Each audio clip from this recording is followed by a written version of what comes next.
Hello everyone, welcome to another Workshop Wednesday.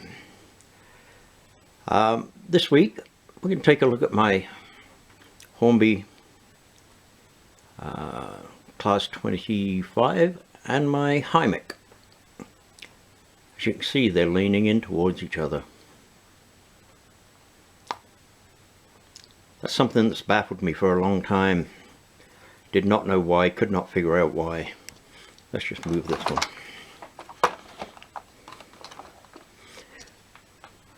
Now you can see they're leaning apart.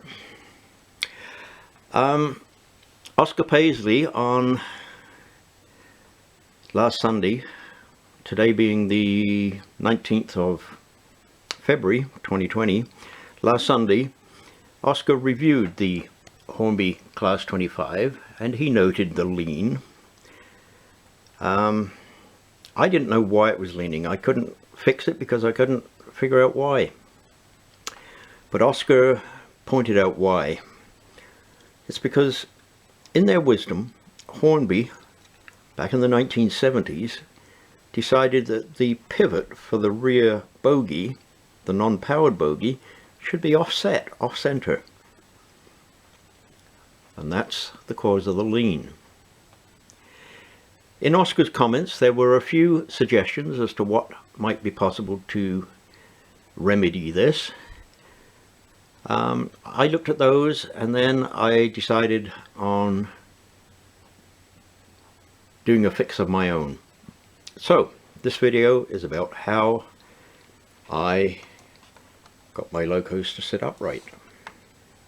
So firstly, a look at the problem. There we go. So there we go.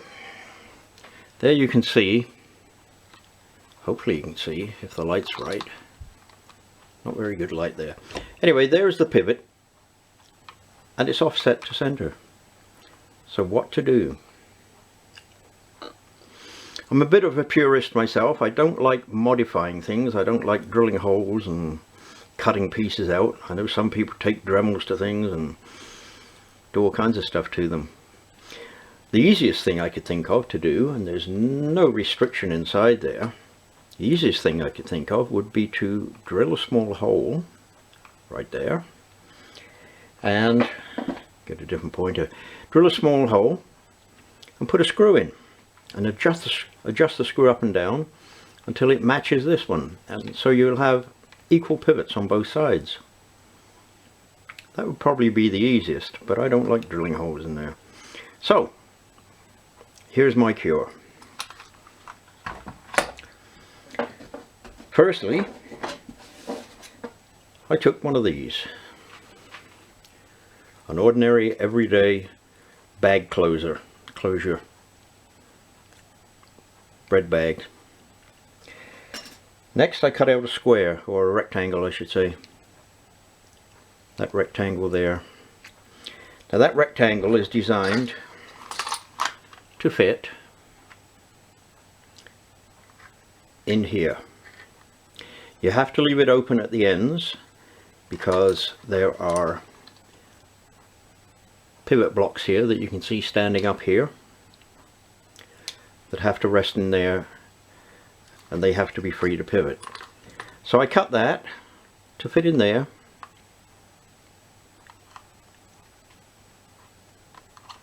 And the next move after that was to mark it, place it center, grab a pencil or a pen and mark where the existing pivot is.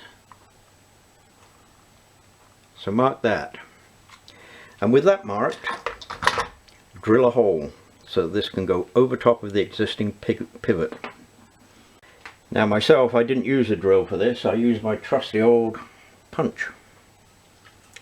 Place that in there, center it up as much as possible, and punch it out.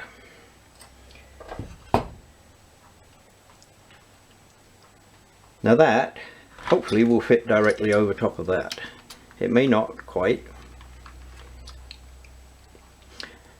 It's important to get it quite tight across the narrow width, because this is going to be friction held in place. So there we go. Looking at that, I don't think that's sitting quite flush, although maybe it is. Yeah, no, it's fine. So that's that move. Next is to make another mark here,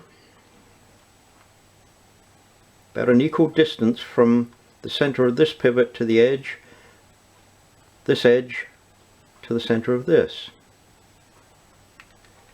Make another hole there, lost it inside, and drill that out. Now for this one I do need a drill, because what I'm going to be putting in there is a piece of sprue. I have some sprue here from a kit, nice rounded end. It had a addition on the side of it here, I've trimmed that off. We're going to make a hole that will fit snugly into there. Okay, so I'll get that done and show you that. So I put a small pilot hole in, and then with just a twist bit in my hand, clear that out. It's a 1/8, this one. That particular sprue is 1/8. Clean that hole out. Test fit the sprue. No, it's a little tight, so I'm going to file that out a little more. And then we'll see where we go from there. So there are our components. I've added an extra collar here, just to give the post some support when it's glued into the hole.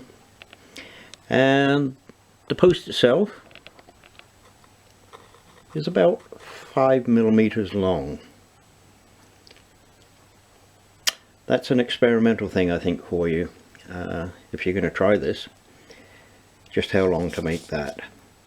I'm putting mine right through the plastic at the base, on the basis that the side support will be a little stronger, and then, as I say, adding the extra collar, I'll be gluing that on as well, again for support.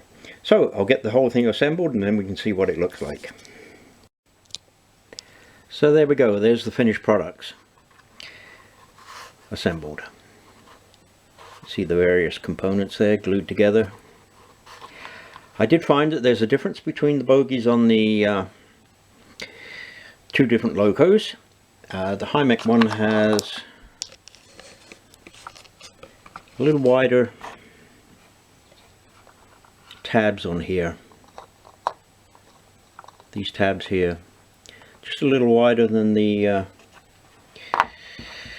Cl.35 one. So as a result, I had to make the Hornby version just a little bit shorter. I also ended up trimming the pin down on the Hornby one. It was a little bit too long. That's something you just have to experiment with. Okay, let's get them reassembled and see how they look. There's the Hornby one, that just pops right in there.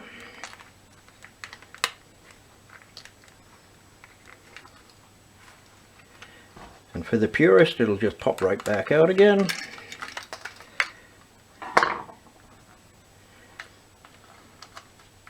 Pop that in, press it into place.